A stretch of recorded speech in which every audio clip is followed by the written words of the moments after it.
I'm Lilly Douse, and this is Grand Voyager. In this series, I travel the world to discover incredible places filled with culture, luxury, and adventure.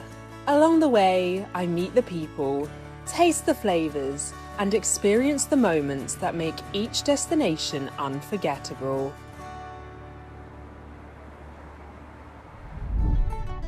Today, I'm travelling to Scotland, where historic cities, proud traditions, and stunning landscapes come together.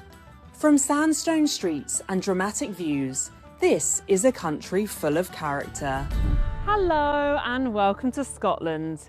In this episode, I'll be exploring its wild beauty, timeless heritage, and of course, vibrant culture that makes this country the muse for many storytellers.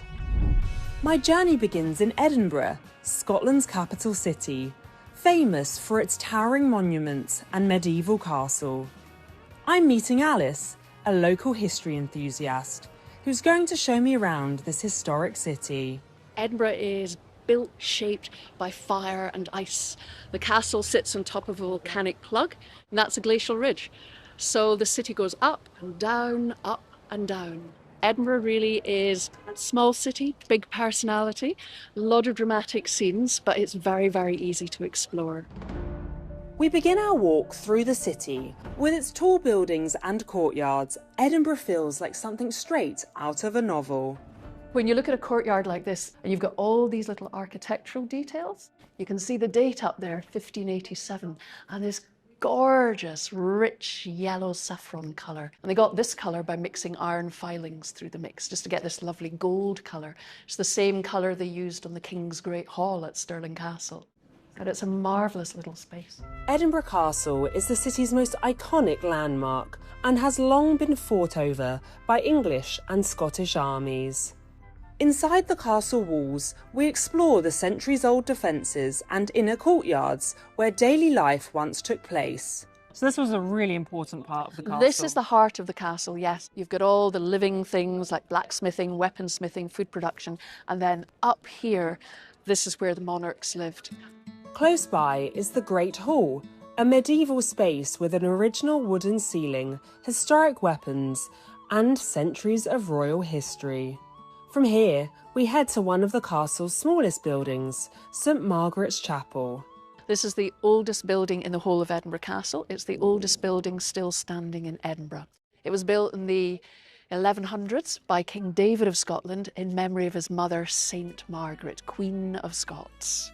As we explore the castle, it's clear how much history is stored within its walls. From here, you can just see why Edinburgh Castle is so iconic. You know, we've come up and down secret staircases, round the battlements, and you really get a feeling for how this castle is not just one building, it's a fortress, a whole fortified community living up here on the rock. And when you look out, just look at that view. Scotland is a land of castles and grand buildings shaped by centuries of history. Just outside Edinburgh city centre, Prestonfield House is one of them. Once a private residence, the hotel dates back more than 300 years and will be my base during my time in Edinburgh. Inside, it's packed with antiques, paintings, sculptures, and dramatic dining rooms. Over the years, it has welcomed famous guests, from prime ministers and presidents to Hollywood movie stars. If the walls and furniture could talk, I'm sure they would tell a fascinating story. The Scottish charm continues at breakfast, with fresh salmon, poached eggs, and crusty bread. For anyone who loves heritage, character, and a touch of luxury, this hotel really does tick all the boxes.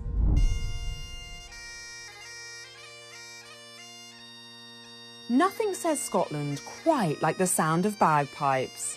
This instrument has been played here for centuries, often during ceremonies and celebrations, or simply to welcome guests. Today, it's my introduction to Loch Leven Castle.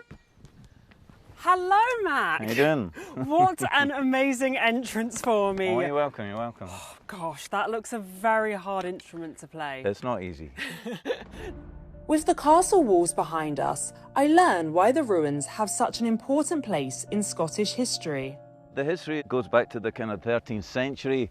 Mary Queen of Scots was imprisoned here for a year until she managed to escape, and she went on to many years in prison in England, eventually lost her head. Mary Queen of Scots remains at the heart of Lochleven Castle's story. As we explore the grounds, I'm curious to find out more about the ruins and her time here. So this is the very building where Mary would have lived for a year? That's it, the Tower House. Not much left, but you can make out, you know, where the floors were. There was no escape from this island. It was easy to guard, surrounded by water, and they could keep an eye on her with very few guards. Her imprisonment came at a time of deep political tension, when some viewed her as a threat to the country. So Mary would have been kept in pretty much at the lap of luxury as far as prisoners go, and she would have had her attendants, you know, serving her as well. Today, the ruins remain closely tied to the story of Mary, Queen of Scots. Leaving the island behind, Mac and I continue our journey to St Andrews. This famous coastal town is home to the oldest golf course in the world. Scotland is the home of golf, and we're here at St Andrews. It is, that's right. The oldest golf course in the world. That's very impressive. It's like Holy Grail touching it. Pretty much. Sacred hallowed turf, as they say. And why is golf so important to Scottish people? It's one of our national sports. This is the home of golf. It's very popular, and now we've been playing it for centuries. So there's a lot of history where we're standing right now. You feel the history, like it's definitely. all around you. After hearing about the club's special place in golfing history, it's time to try it for myself. Mac shows me the basics, where even the simplest shots take a lot of practice. It's a fun way to experience the game, and of course, there's nowhere better to play golf than the home of golf.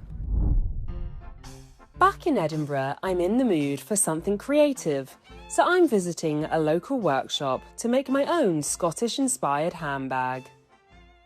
One of the instructors is helping me get started. Wow, this is definitely heaven for me, being in a handbag workshop. I've never heard of this anywhere in the world, so this is very special. We start by looking at the different sizes and styles of the bag in more detail. Many of them feature Harris tweed, a traditional Scottish textile. They're all so beautiful. Like, I don't actually know how anyone decides between these different sizes. They're all incredible. Next, we look at the different materials, colours and textures. Over here we have medium bases, medium Harris tweed lids, top handles, straps, shoulder straps, everything's able to mix and match as long as you try and stick to the right size. Now it's my turn to look around and pick out the pieces for my own bag. Once chosen, we start putting everything together. Why are these patterns so important to people in Scotland? Well, it's really interesting. A lot of them are based on the beautiful landscapes on the Outer Hebrides, which is just on the coast of Scotland, but it's all 100% wool. Harris tweed is actually the only material in the whole world that has its own Act of Parliament. So it is hand woven in the Outer Hebrides using no electricity, and it's a technique that's been used for like centuries. As we add the screws and accessories, our bags start to take shape. Definitely easier said than done. There's definitely a technique to it, but you've got to be pretty crafty. For visitors to Edinburgh, this is a perfect way to spend an afternoon, making something personal, learning a Scottish craft, and having a lot of fun along the way. This is looking amazing. I'm very proud. It looks fantastic. Congratulations. You have officially made your very own Harris tweed bag. This is a new obsession now, getting to make handbags. Everyone's going to be so impressed wherever I travel. I have my amazing Islander bag. You can say Harris tweed made in Scotland, satchel made by me. Edinburgh has inspired writers and poets for centuries. To learn more, I'm meeting a local historian at an old surgical hospital with a surprising story. Where we're standing now is effectively the birthplace of the two most famous characters in fiction. I suppose you could say the world's first two superheroes. Sherlock Holmes and Dr. Sherlock Holmes, of course. Okay, yeah. Because this is where their creator, Arthur Conan Doyle, studied medicine.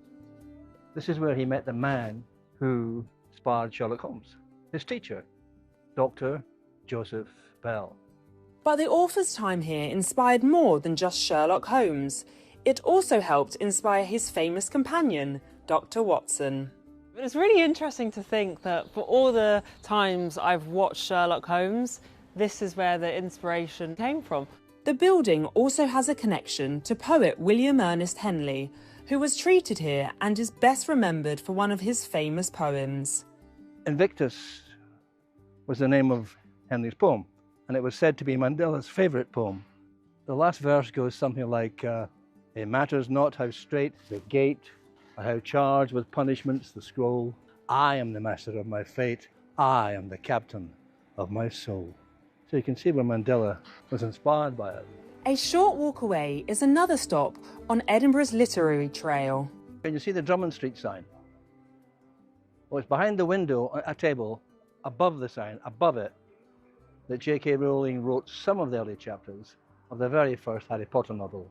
She said she liked the cafe because she could buy one espresso, probably the cheapest, sit for a couple of hours and write, and they wouldn't throw her out.